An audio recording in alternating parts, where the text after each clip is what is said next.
बिस्मिल्लाहिर्रहमानिर्रहीम। या का नाम दुआ या का नस्ताइन। अस्सलाम वालेकुम पाकिस्तान। मैं हूं अमाद मजीद। आप देख रहे हैं यूट्यूब चैनल। आज की सबसे बड़ी ब्रेकिंग न्यूज़ लेकर आपकी खिदमत में हाजिर हूं। लेने के देने पड़ गए, ये तो होना ही था।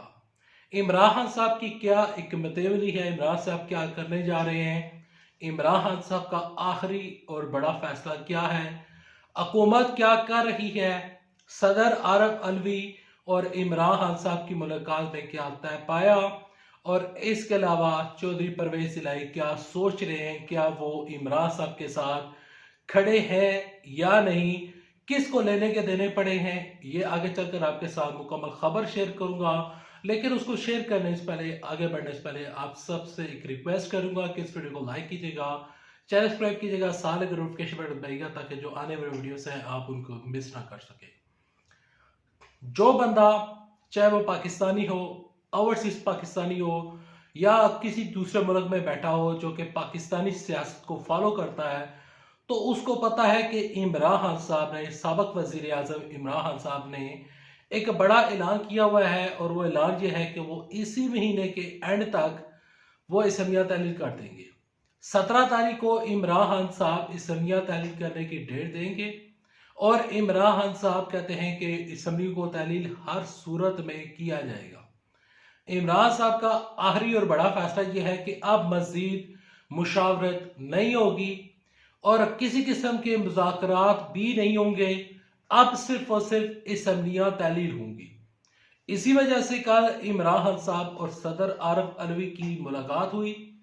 उस मुलाकात को मीडिया ने गलत रंग दिया, और उस मुलाकात को बाकायदा तौर पर मीडिया ने यह बार करवाने की कोशिश की कि सदर आरफ अलवी और इमरान खान साहब की राहें जुदा हो चुकी हैं।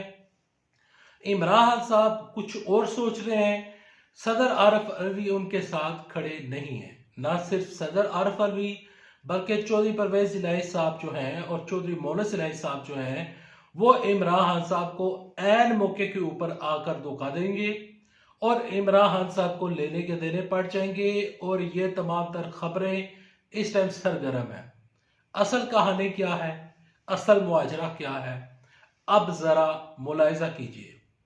यहां पर आप एक स्क्रीन शॉट देखें। उस स्क्रीन शॉट में आप देख सकते हैं कि स्पीकर कौमी असम्बली राजा परवेज अशरफ, जिन्होंने अब से कुछ दिन पहले, आज जब मैं ये वीडियो बना रहा हूं, आज से कुछ दिन पहले राजा परवेज अशरफ साहब ने मीडिया से गुफ्तगू करते हुए कहा था कि 11 लोगों के इस्तीफे तो मैंने मंजूर कर लिए, बाकी लोग जो है वो मेरे साथ राब्ते में हैं और वो चाहते हैं कि हमारे इस्तीफे मंजूर ना किए जाएं।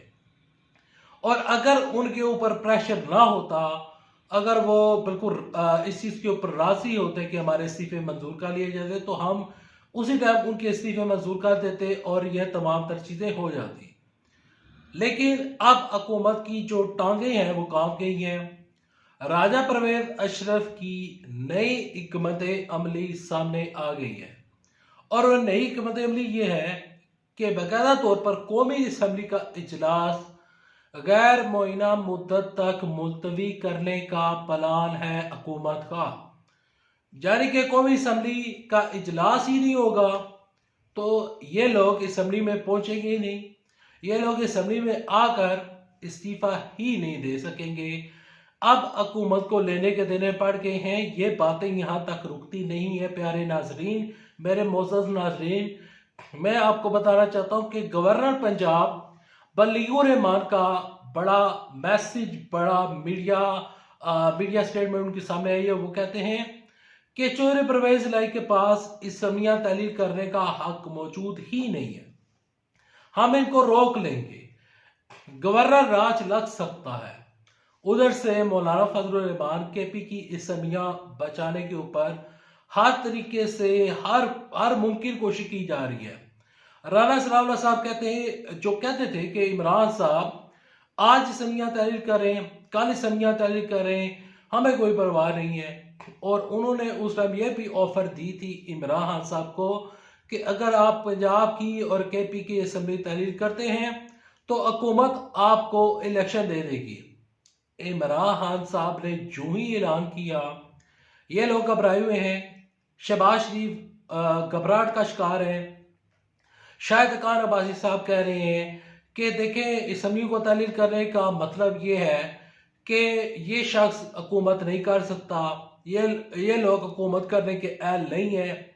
ये तमाम तर बातें, ये तमाम तर फैक्ट्स एंड फिगर ये बता रही हैं, ये इस चीज़ का इंडिकेशन दे रही हैं कि हुकूमत के पास, अवाम के पास मुंह दिखाने के लिए कुछ भी बाकी नहीं बचा।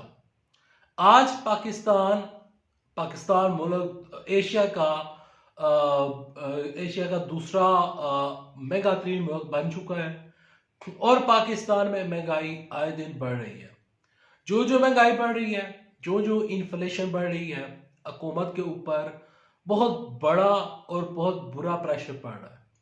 जब ये तमाम तर चीज़ें मौजूद हैं तो फिर ये लोग असम्बलियाँ तहलील क्यों करेंगे? चौधरी परवेज इलाही की बात करते हैं। चौधरी परवेज इलाही की इमरान साहब के साथ बातचीत हो चुकी है। चौधरी परवेज इलाही और इसके अलावा फवाद चौधरी साहब कहते हैं कि हम जैसे ही कहेंगे चौधरी परवेज इलाही असम्बलियाँ तहलील कर देंगे और वो करेंगे।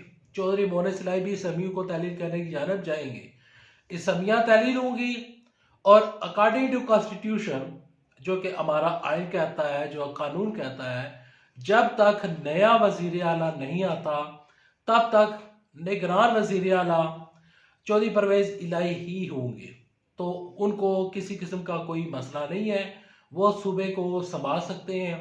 और तहरीक इंसाफ की कह रही है कि हमारे पास एक मुकम्मल प्लान मौजूद है, हम पंजाब को लावारस नहीं छोड़ेंगे। पंजाब में जो मंसूबे और जो तमाम तरक्याती प्रोजेक्ट जो हैं, जो हमने शुरू किए हैं, वो काम होते रहेंगे। यहाँ पर मसला सिर्फ और सिर्फ दरपेश है हुकूमत को, और हुकूमत हर मुमकिन कोशिश कर रही है कि किसी तरीके के साथ असम्बली तहलील होने से रोका जा सके। सदर आरफ अलवी की बात करते हैं। देखिए, सदर आरफ अलवी साहब इस टाइम वो एक प्रेसिडेंट है। इमरान साहब अगर उनके साथ किसी किस्म की कोई सियासी मीटिंग करते हैं तो वो सियासी मीटिंग सिर्फ और सिर्फ उनकी अपनी पार्टी के मुतालिक होती है। और पार्टी क्या सोचती है, क्योंकि सदर आरफ अलवी इमरान साहब की पार्टी से बिलोंग रखते हैं। लेकिन एक बात याद रखिएगा, सदर आरफ अलवी साहब वो पाकिस्तान के सदर हैं। सदर आरफ अलवी साहब कहते हैं कि मैं पाकिस्तान को रिप्रेजेंट करता हूं और मैं वो तमाम तर काम करूंगा जो कि पाकिस्तान की बेहतरी के लिए होंगे। सदर आरफ अलवी इस टाइम पाकिस्तान को रिप्रेजेंट कर रहे हैं। जब भी इमरान साहब की मुलाकात होती है सदर आरफ अलवी के साथ, तो खबरें पहले शुरू पड़ती हैं कि आपस में इख्तिलाफात हो चुके हैं। इस वजह से सदर आरफ अलवी इमरान साहब को समझाने के लिए गए हैं। देखें, ऐसी बातें नहीं होती, इतने आसानी के साथ इख्तिलाफात पैदा नहीं होते। और सदर आरफ अलवी को भी पता है कि लोग अवाम के इमरान साहब के साथ खड़े हैं, अवाम को भी पता है कि लोग इमरान साहब के साथ खड़े हैं। तो ये तमाम तर चीज़ें जब मौजूद हैं तो हुकूमत को अब लेने के देने पड़ चुके हैं, और ये तो होना ही था। अगर लेने के देने ना पड़े होते तो चौधरी परवेज इलाही साहब जो हैं उनको रोकने की कोशिश न की जा रही होती, और राजा परवेज साहब जो हैं वो असम्बली का इजलास गैर मुइना मुद्दत तक मुलतवी करने का सोच ही ना रहे होते। खैर, अभी तक इतना नेक्स्ट वीडियो तक देते इजाज़त। अल्लाह आप सब का मिना सरो। दुआ करेंगे पाकिस्तान में ये जो वबा फैली हुई है, नज़ला, जुकाम, खांसी, ऐसा लग रहा है कि जैसे कोरोना दोबारा आ चुका है। मेरी भी तकरीबन 4-5 दिन से तबीयत ख़राब है, जिसकी वजह से मैं कुछ ज़्यादा वीडियो नहीं कर पा रहा हूँ। खैर, अभी तक इतना ही। दुआ कीजिएगा कि मैं भी ठीक हूँ, और दुआ कीजिएगा कि प्यारा पाकिस्तान भी ठीक हो। अल्लाह हाफिज़। पाकिस्तान जिंदाबाद। अफवाज पाकिस्तान जिंदाबाद।